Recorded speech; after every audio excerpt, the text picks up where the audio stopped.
Order! Order! You are an incorrigible delinquent at times. Behave yourself, man! A chemical weapons attack. Claims of election meddling.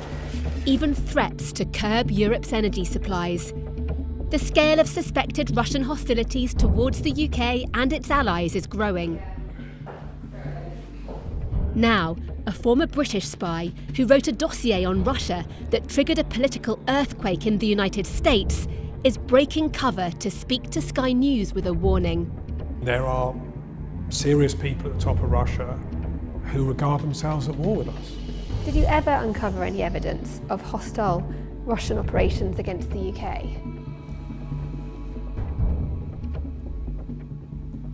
Yes.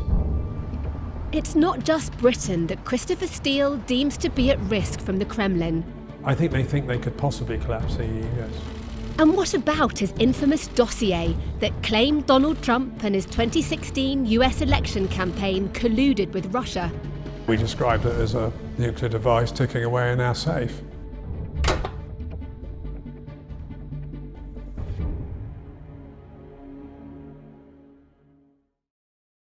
And this is the boardroom where a number of sort of Orbis dramas played out over the years. A rental office inside this building is where the story of the British spy who challenged an American president began. Christopher Steele describes himself as a risk-taker. He set up Orbis Business Intelligence, a private intelligence company, here in his hometown of Farnham with a colleague after they both left Britain's secret intelligence service, MI6. I sent the email out from this very room to my FBI contact saying that I needed him to come to London ASAP. In 2016, the men accepted a piece of work to investigate possible links between then presidential candidate Donald Trump and Russia. Their ultimate client was a law firm that represented rival Democrats. The result was political dynamite. It was in this safe here that the bomb ticked. He's referring to his work on Trump, dubbed by some the dirty dossier. Venturing out for his first British TV interview, Steele sat down with Sky News at nearby Farnham Castle to defend his work and talk about the Russia threat. It was single source reporting in general. It was produced in a live sort of real-time process as this election campaign was unfolding. His unverified reports alleged widespread Russian interference, sanctioned by President Vladimir Putin, to stop Hillary Clinton from winning, and even that the Kremlin was colluding with the Trump campaign. How much of this is real, do you think? I think the vast majority of it's real. How confident are you that the content of that truly conveyed material is accurate? I think it's largely accurate. I mean, if you were to say to me, is every crossed T and dotted I right? The answer is probably no. That's very typical of intelligence work. What matters is that the main thrusts of it are right, and the majority of the details right. What can you say about the credibility of your sources? We were professionals. We had done this throughout our careers and our lives, and we were pretty confident that the majority of the sources were highly reliable, and others were certainly moderately to highly reliable, which is a good position to be in when you're doing intelligence work. But Trump has dismissed the dossier as a hoax and its author as a failed spy. It's all fake news. It's phony stuff. It didn't happen.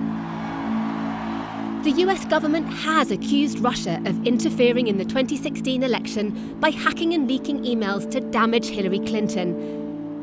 But official investigations didn't prove collusion between Moscow and Trump, and there's been no evidence to corroborate Steele's most lurid claim, that the Kremlin holds compromising video material of Trump with prostitutes, taken when he'd visited a hotel in Moscow in 2013.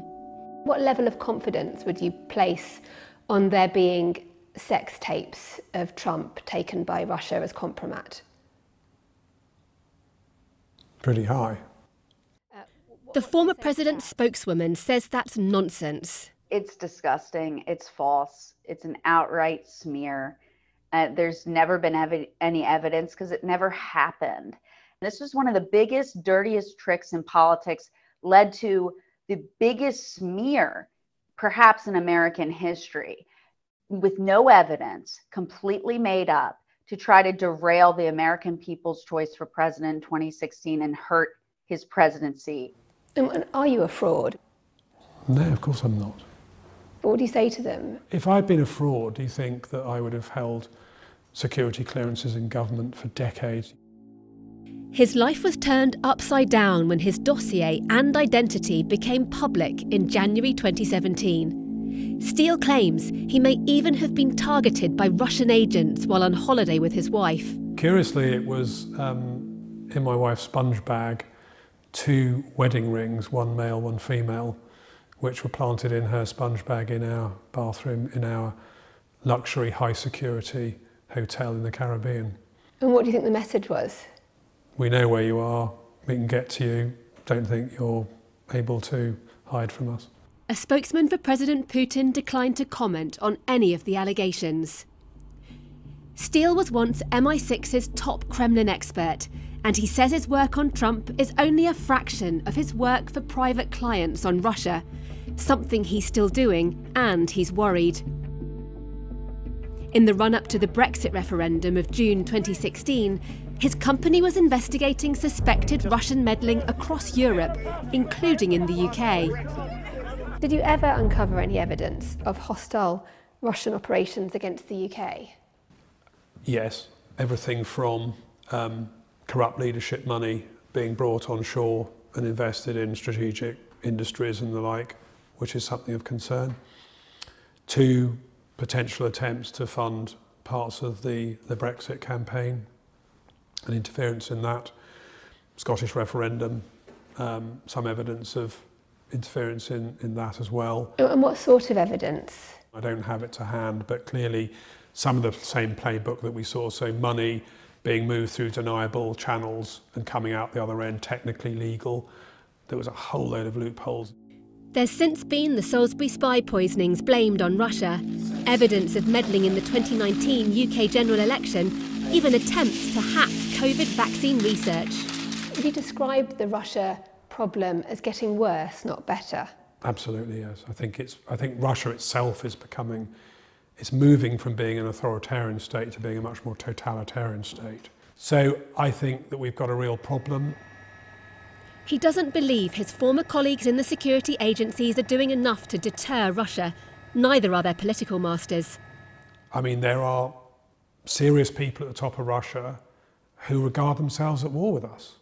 And the fact that our politicians neither want to recognise or deal with that is a big problem. But the UK's former National Security Advisor pushed back. Every senior politician I've dealt with, Labour, Conservative, Lib Dem, whatever, takes any threat of this kind really seriously. They take national security seriously.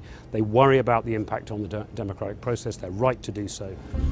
While the United States launched multiple investigations into Russian interference, the Russian government interfered in our election in sweeping and systematic fashion.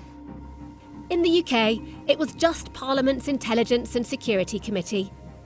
We know that Russia targets the UK, and not just to steal secrets or research.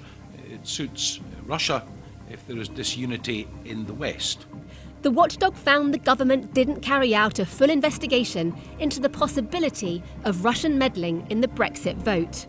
It's very worrying because I think what it shows is, because Brexit was such a divisive partisan issue, if you like, that it's not an area they wanted to tread into. The government's repeatedly said it never found evidence of successful interference. Steele claims Russia also poses a risk to EU unity. They've got to the point where I think they've got their tails up.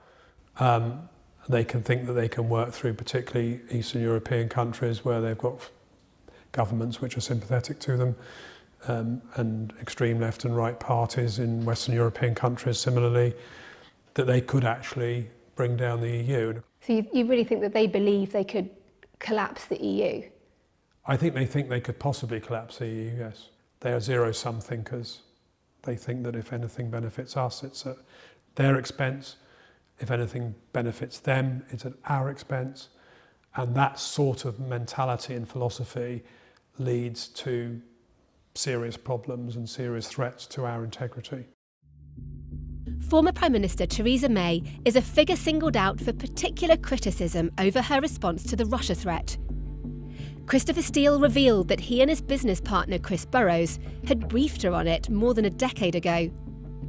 Did she take you seriously back in 2010? Yes. How do you know that? Well, she was there for hours. I mean, it's not, and it's not particularly orthodox for the Home Secretary to have a meeting like that. He says the government had even asked him to review some sensitive papers on Russia just days before his Trump dossier became public, so found these remarks quite galling. It is absolutely clear that the individual who produced this dossier has not worked for the UK government for years. Were you surprised at her comments? Surprised and disappointed. Steele had decided to share his dossier with British officials in late 2016. He says they handled it properly, but he's not so sure about the then Prime Minister. The overall impression I had was that this was a problem they didn't want to face up to, and therefore there was a fear, I think, that Trump was so pumped up with all this stuff that if the British government was seen to give it credibility and to work on it, that they would have been punished in whatever form, whether it's a trade deal or whatever else Theresa May and others were trying to achieve with America at the time. Her then National Security Advisor disagreed. The British government, as both Theresa May and Boris Johnson have said, has to have a good relationship with the President of the United States, whoever that is.